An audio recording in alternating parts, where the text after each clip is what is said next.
अगर वर्ल्ड में कोई जगह है जहां पे सेल्फ अवेयरनेस जीरो हो, जहां पे हिपोक्रेसी 100% हो, जहां पे खुद कुछ करो, तो वो आर्ट है, वर्ल्ड की बेस्ट चीज है।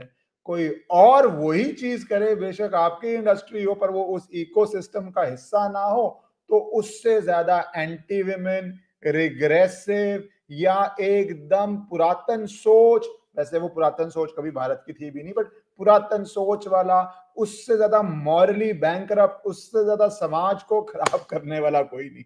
और दोनों तरफ वही है, क्रिएटिव फील्ड। पर इस क्रिएटिव फील्ड की हिपोक्रेसी का आप अगर समझें तो मजा आए, या आप इससे ये सीखिए कि भैया अगर पॉजिटिव वे में लेना है तो ऐसा कॉन्फिडेंस होना चाहिए, ऐसा कॉन्फिडेंस होना चाहिए कि अपने आप को आप बेस्ट समझें और दूसरे को आप कहें कि अरे इसकी जैसी तो मूवीज बनती क्यों है, बननी ही नहीं चाहिए। और एक बहुत लंबी लॉबी जब से एनिमल मूवी आई है ये कर रही है। एनिमल मूवी क्या मिसोजिनिस्टिक थी, क्या एंटी विमेन थी, क्या मूवी है, क्या क्रिएटिविटी है, क्या मूवी बिजनेस में तो शुरू से ये चलता है, एक लंबी बहस है। पर एक बड़ी क्लिप ट्विटर पे चल रही थी, बहुत वायरल हो रही, तो मुझे कहा उस पर कुछ बातें कर लें, क्योंकि लोगों को ये समझना भी जरूरी है और बहुत लोगों को ये जानना भी जरूरी है किस तरह होता है। मैं बात कर रहा हूं मिर्जापुर, जो एक ओटीटी प्लेटफॉर्म पे सीरीज थी, इसको लेके बहुत कंट्रोवर्सी भी थी।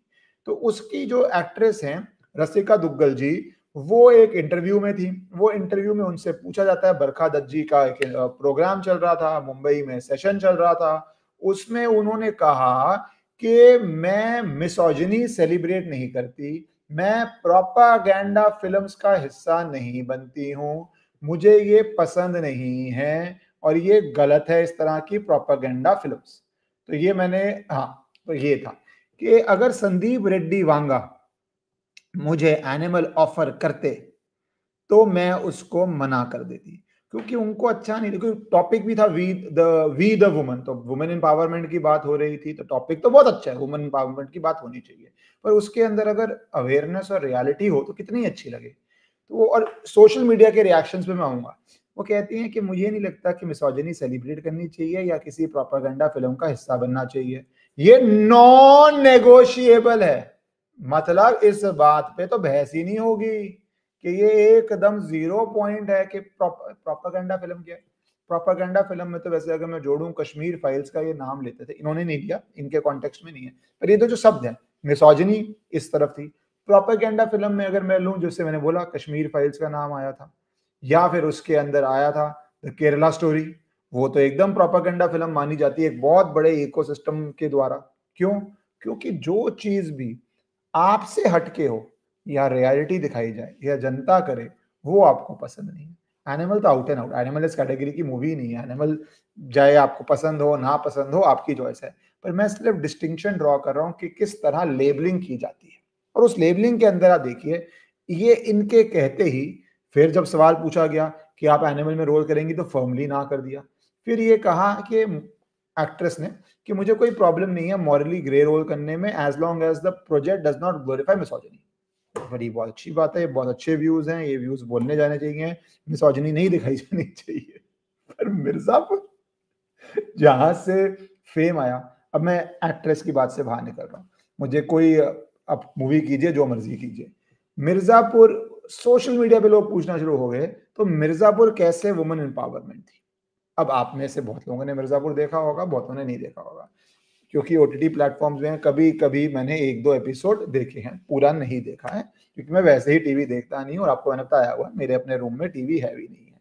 पर मिर्जापुर के जब इतनी वायरल क्लिप्स चलती हैं और लोगों ने इस पे आर्टिकल्स लिखने शुरू कर दिए कि भैया मिर्जापुर तो 10 नहीं 100 गुना वर्स है एनिमल या कबीर सिंह से, जो एक मूवी आई थी। बहुत सारे रिस्पेक्टेड वॉइसेस बोलती हैं कितनी हिपोक्रेसी है, और उसमें कुछ सीन्स के बारे में बताया। एक सीन में दिखाया जा रहा है फादर इन लॉ अपनी डॉटर इन लॉ के साथ रिलेशनशिप्स कर रहा है। ये कौन सी आप मोरालिटी दुनिया को सिखा रहे हैं? किस तरह की ये मोरालिटी सिखा रहे हैं? एक सीन में दिखाया जाता है कि सर्वेंट के साथ रिलेशनशिप्स है, सर्वेंट के साथ रिलेशनशिप। कौन सी मोरालिटी, कौन सी वुमन एम्पावरमेंट इसके अंदर है? कौन सी इट्स माय लाइफ कौन सी फ्री चॉइस इसके अंदर है जो समाज में जानी चाहिए? सर्वेंट के साथ घर के आप रिलेशनशिप कर रहे हैं, फादर इन लॉ आके जबरदस्ती कर रहा है, फोर्सेबली कर रहा है, वुमन उसके अंदर सबमिट कर रही है, ब्लैकमेल हो रही है, जो भी हो रहा है वो टेक्निकल डिटेलें आपने देखी होंगी, क्योंकि मिर्जापुर बहुत चला था, इसमें कोई डाउट नहीं है।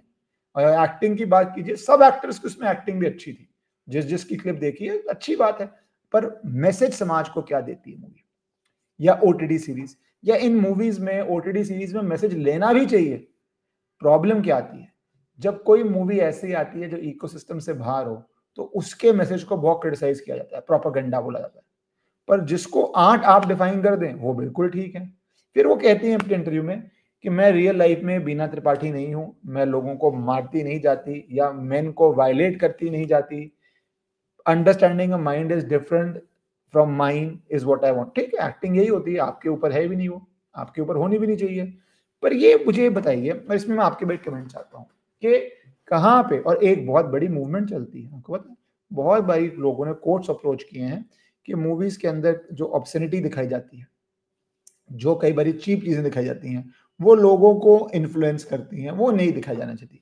जो समाज का एकदम ब्रेकडाउन दिखाया जाता है, father in law with daughter in law, मतलब क्या ही बोलो आप, वो जो आप जिस तरह की चीजें दिखाई जाती हैं वो बिल्कुल ही अलाउड नहीं होनी चाहिए। या जिस तरह के नशे, इस मूवी की बात छोड़िए, जिस तरह के नशे दिखाए जाते हैं, जिस तरह की आपको चीजें दिखाई जाती हैं, एक्टिविटीज दिखाई जाती हैं, वो नहीं होनी चाहिए। या जिस तरह ऑब्जेक्टिफिकेशन में तो मैं आया ही नहीं, है ना, जो ऑब्जेक्टिफिकेशन बोलते हैं, आप कोई मूवी करें तो वो जिसमें जितना मर्जी बेशरम रंग हो, जैसे मर्जी कपड़े हो, तो ऑब्जेक्टिफिकेशन नहीं है। और अगर कोई और करे तो वो तो एकदम ऑब्जेक्टिफिकेशन है। इसमें बहुत मूवीज ऐसी आई हैं, बहुत सारे एक्टरों की, एक्ट्रेसेस की स्टेटमेंट आई हुई है जहां पे वुमेन एम्पावरमेंट का स्टैंड लिया जाता है और फिर ऑब्जेक्टिफिकेशन के ऊपर मूवी बनती है, उसी लॉन्ग लिस्ट में ये। और मैं इसमें एक फंडामेंटल डिफरेंस बताऊं आपको, ये मैं उस समय भी कह रहा था कि जब अभी आपने देखा, क्योंकि मुझे नॉलेज नहीं थी, मेरी नॉलेज बढ़ी, कि अभी धर्मेंद्र जी की एक साल में 5-5, 8-8, 11-11 हिट मूवीज थी, highest ever number of hits दिए हैं उन्होंने किसी भी हिंदी मूवी स्टार के, मैक्सिमम हिट्स। एंड बहुत लॉन्ग, बहुत ब्रिलियंट करियर, पर कभी मीडिया ने ऐसे खिताब नहीं दिया होता कि आप number one, soul number one थे, जबकि आपकी परफॉर्मेंस में आप थे। तो ये टाइटलिंग और ये मीडिया कितना इंपॉर्टेंट है, ये लाइफ लेसन भी है जब आप बिजनेस कर रहे हो, जब आप इकोसिस्टम का हिस्सा बन रहे हो, कि ब्रांडिंग कितनी इंपॉर्टेंट हो जाती है। कि ब्रांडिंग के अंदर मुजफ्फरनगर जैसी एक मूवी को, सॉरी मुजफ्फरनगर बोल रहा हूं, मिर्जापुर जैसी एक मूवी को आप इतना दिखा देते हैं कि ये तो आर्ट है, सिनेमा है, रियलिस्टिक है, ये तो, जबकि वहां के लोगों को भी प्रॉब्लम हो सकती है कि किस तरह आप हमारे शहर को डिफेम कर रहे हैं। या याद है वो गैंग्स ऑफ वासेपुर आई थी, क्या उसके अंदर खूबसूरत भाषा थी, आहा, क्या उसके अंदर खूबसूरत सीन्स थे, आहा। पर वो आर्ट है, वेरस आपको व्यक्ति पसंद नहीं है तो फिर वो मिसोजिनिस्टिक है या एंटी वुमेन है। ये टेस्ट ना, क्योंकि मीडिया में बहुत जाता हूं, याद रखिए, जब भी मीडिया करती है, चाहे पॉलिटिक्स को लेके हो, चाहे पॉलिटिकल पार्टीज को लेके हो, चाहे अलग अलग बिजनेस हाउसेस को लेके हो, ये बहुत अच्छा टेस्ट केस है। अलग अलग बिजनेस, कुछ बिजनेस हाउसेस बड़े अच्छे हैं और कुछ बिजनेस हाउसेस वर्ल्ड के वर्स्ट बिजनेस हाउसेस हैं, क्योंकि आपके एक इकोसिस्टम के ढांचे में नहीं आते। मैं नाम नहीं लूंगा, आप सोच लीजिए कौन से बेस्ट हैं जिनकी बहुत तारीफ होती है और कौन से वर्स्ट हैं जिनको हर बात पे लिंक कर दिया जाता है। ऐसा ही बॉलीवुड का हाल है, ऐसा ही आप उसके बाहर निकलिए, कोई भी पब्लिक लाइफ का फील्ड का हाल है, ऐसे ही कई कंपनीज के प्रोडक्ट्स का हाल है।